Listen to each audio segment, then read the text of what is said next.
Prakruthi and Vikruthi concepts is very interesting in Ayurveda. Many people are very much interested in knowing their Prakruti. So whenever we just meet a patient, they ask us to check the pulse and just see what type of Prakruti and what is Vikruti in me. Prakruti is nothing but genomics. Just to put it in a very simple word to the public, this is nothing but the Ayurvedic genomics. The basic constitution which is determined during the time of conception is called Prakruti. So everyone is born with a certain combination of two doshas, either Vada Pitta or Pitta Kapha or Vada Kapha, like that. Each and individual have a combination of two doshas. And if he has the combination of all the three doshas, like Sama dosha, he will be either a saint or sage. But common people like us is definitely having a combination of two doshas. That is called Prakruti. So the Sanskrit terminology is pra is nothing but original and kriti is nothing but the creation. So when during the time of conception, we do have certain structure that is formed as the Prakruti in our body. So a person's Prakruti is the inherent balance of the three doshas, which is responsible for all the metabolic activities in the of the person. So, how do we see the Prakruti as Vikruti? Vikruti is nothing but the imbalance of the dosha. So when the Prakruti is deranged or when there is an imbalance in Prakruti, that is called Vikruti. Like when we unfollow our bodily doshas certain regimen, we fall into the category of Vikruti. That is where the disease exists.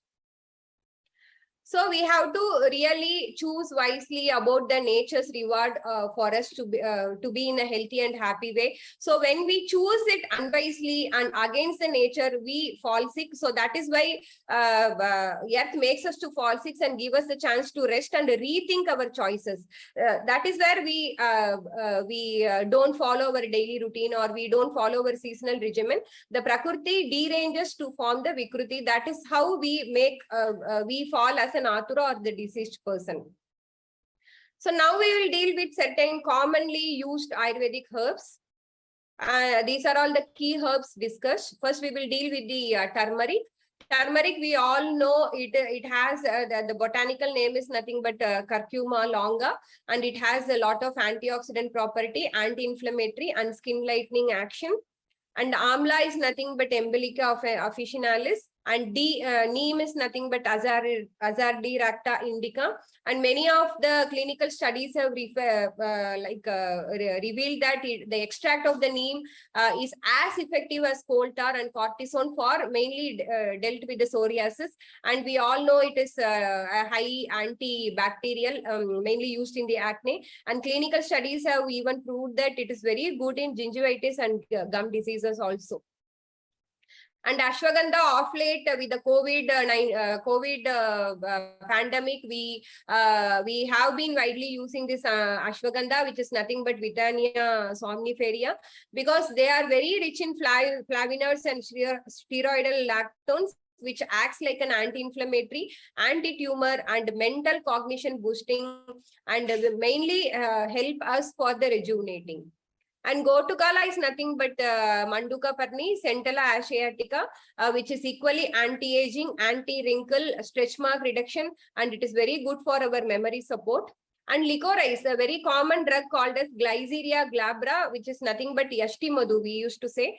And it helps as an anti-inflammatory arthritis, and it helps in psoriatic lesion and mainly for improving the skin complexion, and it expectorates all the accumulated congestion, and it equally promotes the hair growth also.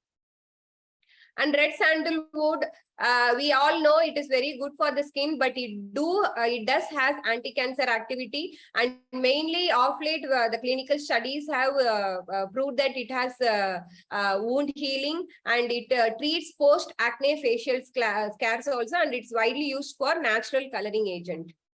And ghee, of course, we all know there are a lot of controversy about the ghee, but according to Ayurveda, it is a longevity enhancer and it increases the ojas in the body, which is nothing but vitality, and it is widely used in Indian kitchen.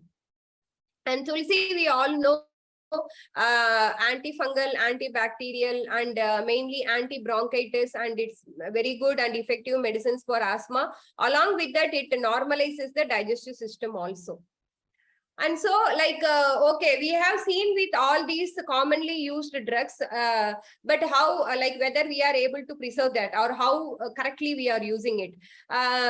Nowadays, we are commercializing it more than Indians. So, for that, the knowledge of Ayurveda is very much needed, because these type of extractions are widely used in Western culture more than India's. Because being Indians, we don't know the importance of the Indian herbs, but Western countries are really so fond of, so that's why they take the patronage of these medications. So being our privilege, we have to preserve Ayurveda within ourselves, including the knowledge.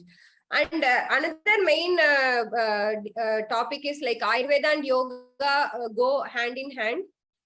Because the path of yoga and Ayurveda are always intertwined, because they are all compensatory medication. So Ayurveda is more on the healing side, and yoga being in the spiritual side. So mainly to realize ourselves and to be into the union with the divine, yoga helps us, because it is again an spiritual journey along with Ayurveda. And of course, we are all born yogis. And we can see age is just in number. We can definitely make it possible, like yoga as a part of our lifestyle.